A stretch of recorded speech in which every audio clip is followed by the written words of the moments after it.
Hi friends, இன்றைக்கி பார்க்க போகிறது ஒரு ஈவினிங் ஸ்நாக்ஸ் தான். பார்க்கும்போதே நீங்கள் கண்டுபிடிச்சிருப்பீங்க, ராகி எடை தான் இன்றைக்கி நம்ம பண்ண போகிறோம். இந்த ராகி எடை யாருக்குமே பிடிக்காதுன்னு சொல்ல முடியாது, எல்லாருக்குமே பிடிக்கும். சிறியவங்கலேருந்து பெரியவங்க வரைக்கும் எல்லாருமே விரும்பி சாப்பிடக்கூடிய அடை இந்த கேழ்வரகு அடை தான்.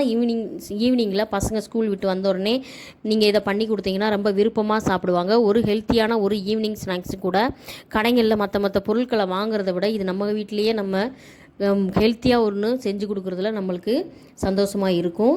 நம்ம வீடியோக்குள்ளே போகிறதுக்கு முன்னாடி நம்ம சேனலுக்கு சப்ஸ்கிரைப் பண்ணாதவங்களாம் சப்ஸ்கிரைப் பண்ணுங்கள், லைக் பண்ணுங்கள், ஷேர் பண்ணுங்கள், பெல் பட்டனை கிளிக் பண்ணி வச்சுக்கோங்க. அப்போ தான் நம்ம போடுற வீடியோ உங்களுக்கு எல்லாருக்கும் கிடைக்கும் முன்னாடியே. இப்போ ராகி அடைக்கு தேவையான வெங்காயம், பச்சை மிளகா பொடி பொடியாக நறுக்கி வச்சுக்கோங்க. உங்கள் வீட்டுக்கு தகுந்த மாதிரி, உங்கள் வீட்டில் எத்தனை மெம்பர்ஸ் இருக்காங்களோ அதுக்கேற்ற மாதிரி நீங்கள் மாவு எடுத்து வச்சுக்கோங்க.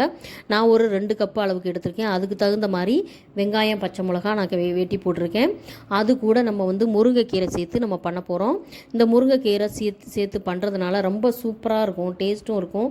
இதில் ஹெல்த்தியான ஒரு இதுவும் கூட. அதனால் நம்ம முருங்கைக்கீரை சேர்த்து பண்ணுறோம். முருங்கைக்கீரை கிடைக்கலன்னா பரவாயில்ல, கருவேப்பிலை, கொத்தமல்லி போட்டு சேர்த்து பண்ணலாம். நார்மலாகவே ராகி அடைக்கு ரொம்ப புரோட்டீன் அதிகம். அது கூட நம்ம இந்த முருங்கைக்கீரை சேர்க்கும்போது இன்னும் நம்மளுக்கு அதிகப்படியான சத்துக்கள் கிடைக்குன்றதில் எந்த மாற்றுக்கருத்தும் கிடையாது. இப்போ ஸ்கூல் விட்டு வந்தோடனே பசங்களுக்கு செஞ்சு கொடுக்கும்போது ஹெல்த்தியாக பண்ணி கொடுக்குறதுல ரொம்ப சந்தோஷப்படுவோம் நம்ம. அந்த வகையில் இன்றைக்கி நம்ம ராகி அடை நம்ம செஞ்சுக்கிட்டு இருக்கோம். இப்போ முருங்கைக்கீரையை நல்லா பிச்சு போட்டாச்சு. அதுக்கு முன்னாடி நம்ம இந்த மாவில் இந்த வெங்காயம், பச்சை மிளகாய் எல்லாம் சேர்கிற மாதிரி கிளறி விட்டுக்கலாம். கிளறி விட்டுட்டு இதுக்கு தேவையான இந்த சால்ட்டு போட்டுக்கலாம். இதுக்கு கல் உப்பு போடாதீங்க, ஏன்னா கல் உப்பு கரையாது.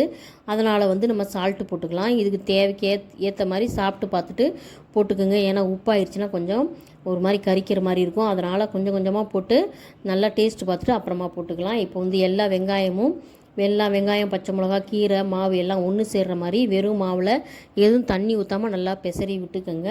அதுக்கப்புறமா நம்ம தண்ணி ஊற்றி பிசைக்கலாம். ஒரு சிலர் இதில் சுடு தண்ணி வச்சு பிசைஞ்சு தட்டை போடுவாங்க, அடை போடுவாங்க. நான் பச்சை தண்ணியிலே நான் போடுறேன். சுடு தண்ணியிலையும் போட்டுக்கலாம், அந்த மாதிரி சாதாரண தண்ணியிலையும் போட்டுக்கலாம். சுடு தண்ணியில் போட்டாக்க கொஞ்சம் மாவு முன்னாடியே கொஞ்சம் அரை வேக்காடு வெந்திருக்கும். ஈஸியாக நம்ம செய்யும்போது சட்டுன்னு எடுத்துடலாம் அடையை. இது நம்ம பச்சை தண்ணி ஊற்றினோன்னா ரொம்ப நேரம் வேகிற மாதிரி இருக்கும். அதனால் நம்ம ஒரு சிலர் அந்த மாதிரி சுடு தண்ணி ஊற்றுவாங்க. இப்போ மாவை நல்லா பிசைஞ்சுக்கலாம். ரொம்ப தண்ணியாகவும் பிசையக்கூடாது, ரொம்ப கெட்டியாகவும் பிசையக்கூடாது. நல்லா இலகுவாக பிசையணும். இந்த மாதிரி தொட்டோடனே கையை அமுங்குற மாதிரி பிசைஞ்சு இந்த மாதிரி உருண்டை பிடிக்கிற அளவுக்கு வரணும். கையில் ஒட்டாத அளவுக்கு நீங்கள் பிசைஞ்சு வச்சுக்கோங்க. அதுக்கு நம்ம முன்னாடி அடுப்பை ஆன் பண்ணி வச்சுக்கலாம். தோசைக்கல்லில் தான் நம்ம சுட போகிறோம். இதில் கடாயிலெல்லாம் சுட முடியாது, தோசைக்கல்லில் தான் நம்ம சுட்டு எடுக்கணும். கொஞ்சம் தோசைக்கல் நல்லா சூடாக இருக்கணும். இதை நல்லா ஒரே மீடியமாக வச்சுக்கோங்க, கூட்டவும் கூடாது, குறைக்கவும் கூடாது. எப்பயுமே ஒரே மாதிரி தீ அனல் இருக்கிற மாதிரி பார்த்துக்கோங்க.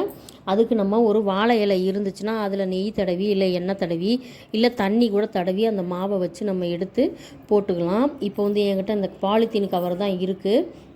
ஃபஸ்ட்டு இதை ஒன்றை போட்டுட்டு மற்றபடி அடுத்தது நான் துணியில் போடலான் இருக்கேன். ஏன்னு கேட்டிங்கன்னா இந்த பாலித்தீன் கவரில் போடுறதுல ஒரு மிஸ்டேக் இருக்குது. ஏன்னு கேட்டிங்கன்னா நம்ம அப்படியே சாய்ச்சி விடும்போது பாலித்தீன் கவர் ஒட்டுது. அதனால் அடுத்து நான் துணியில் போட போகிறேன். இப்போ நான் அந்த தேய்ச்ச மாவை நான் தோசைக்கல்லில் போட்டு எடுத்துட்டேன்.